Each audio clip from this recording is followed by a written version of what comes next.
बघा विद्यार्थी मित्रांनो, आज आपण इयत्ता 5वीच्या शिष्यवृत्ती या प्रकारात गणित या विषयातील परिमिती या घटकाचा अभ्यास करणार आहोत। परिमिती याचा अर्थ काय? परिमिती म्हणजे दिलेल्या आकृतीच्या सर्व बाजूंची बेरीज, एवढंच लक्षात ठेवायचं। परिमिती म्हणजे काय? सर्व बाजूंची बेरीज म्हणजेच परिमिती। मग तुम्हाला कोणती आकृती दिलेली असो, त्रिकोण असो, चौकोन असो, आयत असो किंवा अजून बहुभुज आकृती असो, अशा कोणत्याही आकृती दिल्या तर त्यांची परिमिती ज्यावेळेस काढायला लावली जाते त्यावेळेस आपल्याला दिलेल्या सर्व बाजूंच्या लांबीची आणि रुंदीची बेरीज करायची असते। मग आता परिमितीमध्ये आपण पहिली आकृती बघूया, त्रिकोण। कोणती आकृती? त्रिकोण। समजून घ्या, इथं आपल्याला बाजू दिली 3, इकडे दिलेली आहे 4 आणि इकडे दिलेली आहे उदाहरणार्थ 5 आणि आपल्याला सांगितली त्रिकोणाची परिमिती काढा। तर त्रिकोणाच्या परिमितीचं सूत्र आहे, मग परिमिती म्हणजे मी काय सांगितलं? परिमिती म्हणजे सर्व बाजूंची बेरीज। मग आता त्रिकोणाची परिमिती म्हणजे काय? सर्व बाजूंची बेरीज, एवढंच लक्षात ठेवा। सर्व बाजूंची बेरीज।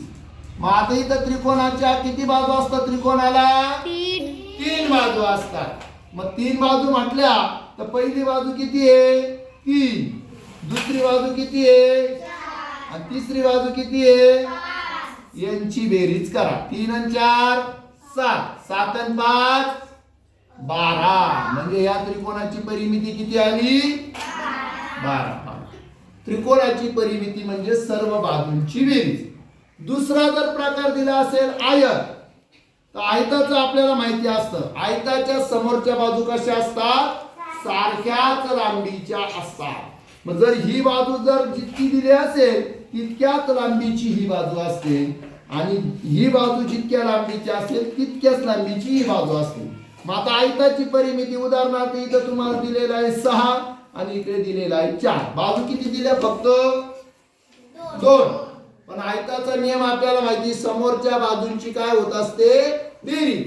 मग याची जर 6 दिली तर याची सुद्धा किती समजायची? 6 आणि याची 4 येते, ही सुद्धा किती? मग आता बघा, आयताची परिमिती देत असताना फक्त 2च बाजू दिलेली आहे, ही लांबी दिलेली आहे आणि ही काय दिलेली आहे? रुंदी। मग इथं काय केलं असतं? आयताची परिमिती करताना आयताची परिमिती, आयताची परिमितीचं सूत्र काय बघा? आयताच्या परिमितीचं सूत्र आहे 2 गुणिले लांबी अधिक रुंदी। 2 गुणिले लांबी अधिक रुंदी। मग आता 2 गुणिले लांबी किती आहे? 6 अधिक रुंदी किती आहे? 4। मग 6 आणि 4 किती झाले? 10। 10 गुणिले किती? 2। 10 गुणिले किती? 2। मग किती झाले? 10 दुने 20। म्हणजे आयताची या ठिकाणी लांबी आणि रुंदी जर बघितलं तर याचं परिमिती किती झाली? 20। किती झाली? 20। म्हणजे आयताची परिमिती बरोबर 2 गुणिले लांबी अधिक रुंदी म्हणजे 2 गुणिले 6 अधिक 4, कारण ही लांबी किती होती? 6 आणि ही रुंदी किती होती? 4, म्हणजे 6 आणि 4 किती झाले? 10। 10 गुणिले 2 किती झाले? 20। कळाली आयताची परिमिती? किंवा तुम्ही 6 अधिक 4 अधिक 6 अधिक 4 केलं तरी 10च्या न बघा, 6 आणि 4 10, 10 आणि 6 16, 16 आणि 4 20, आला का 20? म्हणजे ही झाली आयताची परिमिती। त्यानंतर आपल्याला पुढचा जर परिमितीसाठी तिसरी आकृती घेतली तर ती येते चौरस। चौरस म्हणजे काय रे? ज्याच्या 4ही बाजू कशा असतात? सारख्याच लांबीच्या असतात। मग आयताची परिमिती काढताना समजून घ्या, आपल्याला फक्त एकच बाजू दिली 4, ही बाजू जर 4 दिली तर सर्व बाजू किती समजायच्या? 4च समजायच्या। आणि नियम काय आहे परिमितीचा? परिमिती म्हणजे सर्व बाजूंची लांबीची बेरीज। मग आयताला किती बाजू आहे, चौरसाला किती बाजू आहे, 4 गुणिले बाजूंची लांबी. हा, चौरसाच्या परिमितीचं सूत्र आहे, चौरसाची परिमिती बरोबर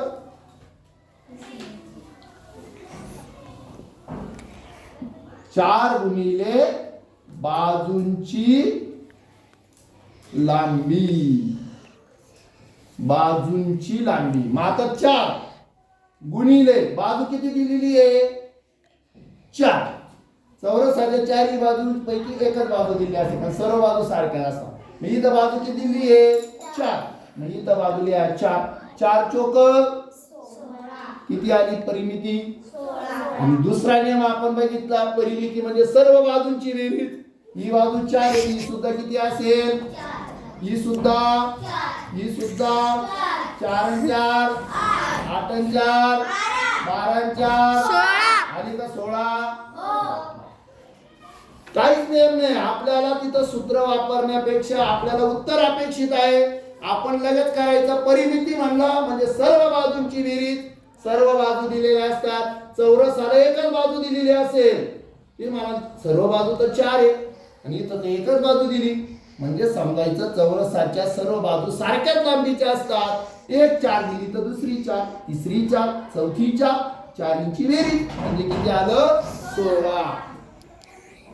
त्याच्यानंतर शेवटचा आहे बहुभुज आकृती. बहुभुज आकृती म्हणजे काय, ज्या आकृतीला अनेक भुजा असतील. बहु म्हणजे अनेक आणि भुजा म्हणजे बाजू. याची जर परिमिती काढायची असेल तर नियम तोच, सर्व बाजूंची बेरीज. परिमिती काढताना तोच नियम आहे, परिमिती म्हणजे सर्व बाजूंची बेरीज. मग बहुभुजा असो नाही तर 3 बाजूंची असो, त्याच्या सुद्धा तोच नियम आहे. मग तुम्हाला कोणती आकृती देऊ, उदाहरणार्थ तुम्हाला समजून घ्या, ही अशी दिली षटकोनी अनेक भुजा आहेत. याची उदाहरणार्थ 3 दिली, याची 2 दिली, याची 3 दिली, याची 2 दिली, याची पण 3 2 3 2 असं समजूया आपण. अनेक भुजा आहेत. नियम काय सांगतो, सर्व बाजूंची बेरीज. 3 अधिक 2 2 अधिक 3 अधिक 2 अधिक 3 अधिक 2 अधिक 2 बेरीज करा. 3 आणि 2 5 5 आणि 3 8 8 आणि 2 10 10 आणि 3 13 13 आणि 2 15 आणि 3 18 18 आणि 2. परिमितीचं एकच सूत्र लक्षात घ्यायचं, परिमिती म्हणजे सर्व बाजूंची लांबीची बेरीज किंवा रुंदी. लांबी किंवा रुंदी जे दिलंय ते फक्त बेरीज करायची. फक्त लक्षात घ्या, त्रिकोणामध्ये जर एकच बाजू दिली तर समजायचं सर्वांची बाजू तीच आहे. असा त्रिकोण दिला आणि एकाचीच बाजू दिली तर समजायची सर्वांची ती 3च. जर चौरसात आपल्याला माहिती, चौरसात एकाचीच बाजू देणार कारण सर्वांची 3च राहणार. आयत दिला तर समोरची देणार आणि ही देणार. ही दिली म्हणजे याची पण 3च समजायची आणि याची पण. कळालं? तर अशा पद्धतीने आपल्याला परिमितीचे सूत्र आहे. याच्या संदर्भात कुठलंही उदाहरण आलं तर हा नियम लक्षात ठेवा. ओके, बाकीचा भाग आपण नंतर.